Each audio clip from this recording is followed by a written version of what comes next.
Welcome to the Rakyat Times TV News. I am Alison Chin.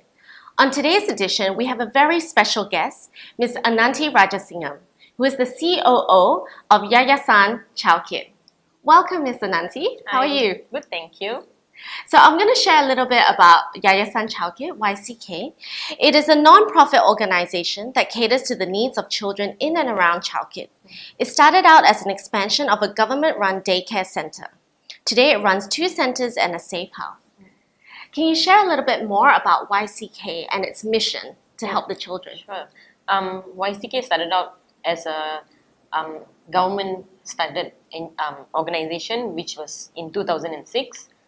From there, actually, Dr. Hartini Zainuddin, who's the founder, she came in to do some volunteer work on the streets of Chow Kit. And that's why she saw there was a huge need for services for children because they could not afford daycare centers. So most of the children living in Chow Kit, they are urban poor, marginalized children. Dr. Hartini Zainuddin, she actually started building this center which was existent, that was started off by the welfare department, and she made it into a NGO. So from there, we had children of the age group of 0 till 18. We had a huge number of children. On the first year, we had about 700 kids. Wow, just in the first year. Yeah, that's right. So we really addressed the needs of the children from their basic living to coming to a center just to be safe. Yeah, and eventually we grew. Since there was a huge age gap between the children, we started out a teenage center. So now we currently operate 2 centers in Chow Kit area. One is for 7 to 12-year-olds, and then we have 13 to 18-year-olds as well. Yeah, so they are 2 separate centers, and we have a safe house for children who are at higher risk, where they've been abused, neglected, abandoned, single mothers. Yeah, so that's what we do. And you mentioned, Ananti, that there are a lot of at-risk children. When you say at-risk, what are they at risk of? Basically, children on the streets, they are exposed to a lot of negative elements. So, for example, in Chow Kit, there's a lot of sex work. There's drug pushing. There's drug addiction. There's a lot of cyber cafes. There's gambling dens. So these children after school, they don't have a place to go to, and that's where they hang out. And it becomes a social issue in the future because children don't have the guidance or the mentoring or any positive things in their lives. So by having our centers, we have the staff who nurture children in a more positive way. We provide them with services, with programs so that they're engaging themselves in a more positive manner. Can you share with us what kind of programs you're running in your centers to help make this positive change? Because you're right, if we don't do something now, it could become a problem in the future. That's right.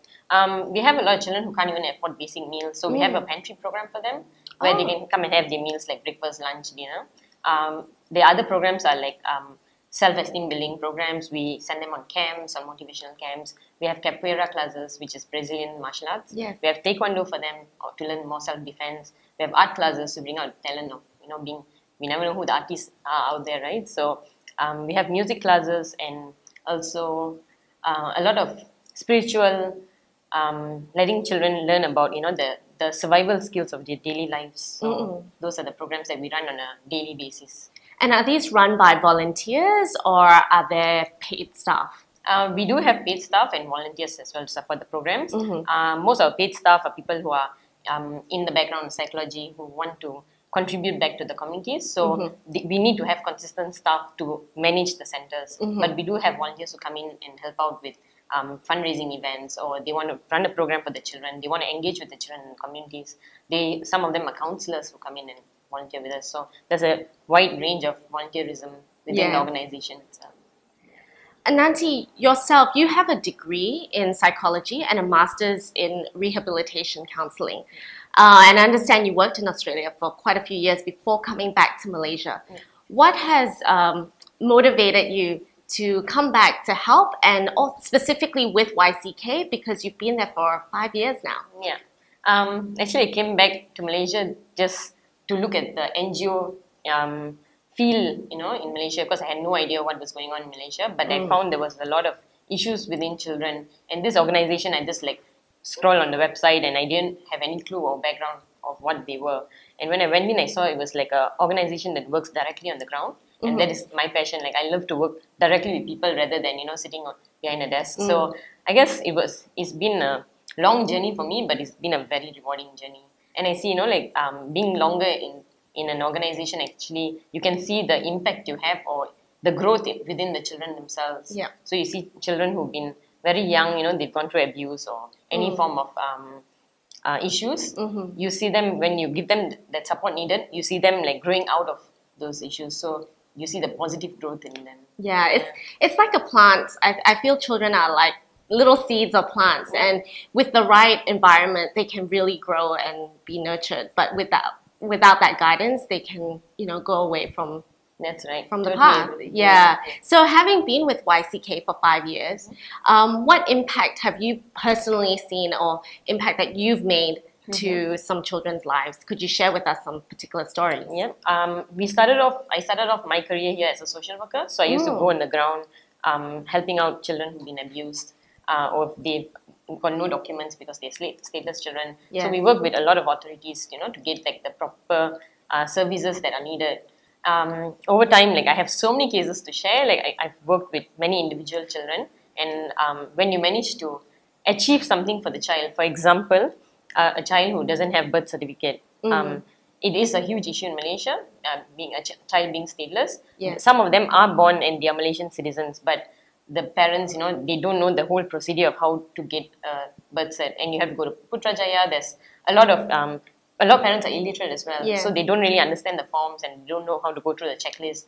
And then the child really suffers because they don't have an identity, and it's a huge issue when you don't have an identity. You can't go to school, you don't have rights to get medical attention or assistance. So once you get the birth certificate for a child, you feel like it's a huge achievement because the child can continue with their journey and they get rights to basic things in their lives. The basic needs and basic rights. Yes. I always feel education is very, very important for everyone, and it's the way out of poverty in many cases. Right. How much emphasis do you place on educating the children and helping them pass school? Okay. For education, all our children, we encourage them to go to school. So for the children who don't have the rights, like refugee children, migrant children, children who are stateless, they don't have the accessibility to schools. Yes. So we have our own literacy program within the organization where we teach them the basics of English, math, science, Bahasa. Within the program also, there's the skills building where they learn how to crochet, they do photography. So it sort of gives them some sort of like freelance skills where they can take on once they turn 18. Our concern is when they turn 18, what are they going to be in the society, right? So those are the basic skills that we can give them to actually become fully functioning adults. And can you share with us like some success stories? Because you mentioned you help them until they're 18. Yes. And then sort of at 19, they're out in the so-called real world. Yeah. Have you seen the program make positive impact for these 18-year-olds going on? We have about 26 children in alumni right now. Okay. So they've gone into tertiary education. Some of them we have a doctor, we have a social worker, we have someone who's doing accountant, one child is doing accountancy. We have graphic designing. So it's a very diversified career path that they've chosen, and most of it might not be just mainstream. There's also like, one girl, she wanted to do fashion designing, and then we supported her. We got, a proper college where she could study. We helped out with the deposit payment, and then she worked part-time and she continued her studies, and now she's working as a prestigious, in a prestigious boutique as a tailor. So she does designing for like, clothes like that's very prestigious. So they've been given the chance to really lead a normal life and become successes in their own right. That's right. And I guess that would be a very, very rewarding part of the process. It is. And it's very, for children, like when you give them support, you don't see the successes within 6 months or a year. But there are things like, when they finish school, what happens to them, that is our impact. That is how we actually can measure the long-term impact for the organization. So I understand this year, YCK is running their very first mini carnival that is going to be held tomorrow in Kampung Baru from 10 a.m. to 4 p.m. Can you tell me a little bit more about what we can expect from this carnival and why we're running it? Okay, it's the first time we're doing a carnival. We are really encouraging everyone to come join us. This carnival actually was funded by Yayasan Chow Kit, so we really have to give the acknowledgement to them. This carnival's objective is actually to get the community together, to get the public to actually have a feel of the community, like to come and see what the people are about. Because Chow Kit, there's a lot of perception on a lot of stigma, you know, that Chow Kit is a negative place, it's a very dark place, right? So we want the public to come and support us to just see what a fantastic community we have. And we also want to teach children entrepreneurial skills. So this is our first time we are trying out where children themselves prepare food, they prepare like materials that, you know, they've been doing through the crochet classes. So tomorrow is going to be a day where they are going to sell, and all profits that come for this carnival is going to be projected to them. Yeah. So. Wow, it sounds pretty exciting. Are the kids excited about it? Everyone is excited. Yeah. We've been working really, really hard for this. Yes. So the kids are involved, the teachers are involved, the parents are involved, the staff are involved. So every level of our community is involved. And yeah, we might have any hiccups tomorrow, but we're just hoping it's going to be a great event. Yeah, I think it sounds like a lot of fun. You mentioned that there would be lucky draw prizes, raffles, games. So anyone can attend this event? Yes, and it's open to public, so everyone can attend, and we hope the public will really support us and come see the work we do, you know, come and mingle with the children, get to know them on a personal basis. Yeah. I think they'll be very proud to showcase all their artwork and their efforts from planning. Yeah. Where do you see the future of YCK as we head on? YCK has been really growing over the years, and we've become really successful, and we are trying to actually educate a lot of other communities to start working the way we do our work. So for we are also trying to make, we are very unique in the sense that we don't run orphanages. We don't hoard children, because children need to learn, you know, not to be in an institution, but rather be in their own communities. So we feel that we are quite unique, where children come on a daily basis, they get the nurturing, and they go home to their own families. And we want to try to educate other communities to run, you know, case management or things like this, where they can support the children in their own communities rather than making them come to an orphanage or and it sort of like cuts down a lot of issues, like a lot of parents, you know, abandoning their children because they got no support themselves.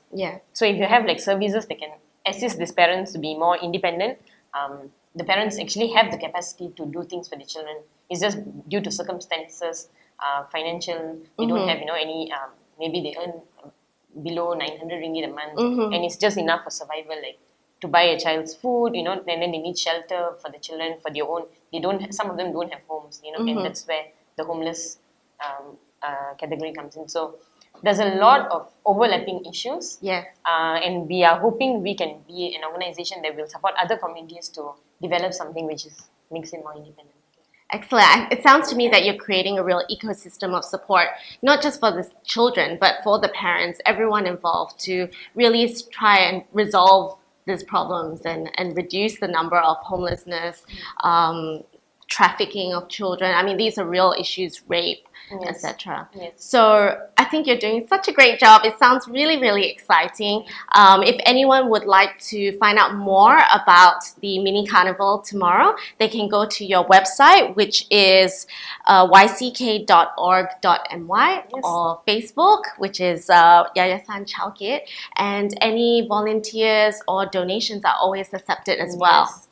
So they can contact 4045-4021. I think it sounds really great. We're going to try and make it down ourselves because it sounds like a lot of fun. And whilst we're talking about the weekend's activities, I'd just like to mention as well that tomorrow there is also another carnival, the Dunia Cartoon Selangor at Hak Berkaya at Tasik Taman Jaya near Amcot Mall, where there will be 20 cartoonists there teaching children how to draw cartoons. So again, I want to say thank you to our special guest, Ms. Ananti. It's just lovely to meet you and to hear about the great work that you guys are doing. And I really hope that you know, we see you spread your influence more and more, because I think you're really making impact to not just the Chow Kit area. You guys are expanding beyond the Chow Kit area as well, because this problem needs to be resolved. Yes. Thank you so much for coming. This is today's edition of the Rakyat Times TV News. I am Alison Chin. Have a wonderful weekend. We'll see you next week.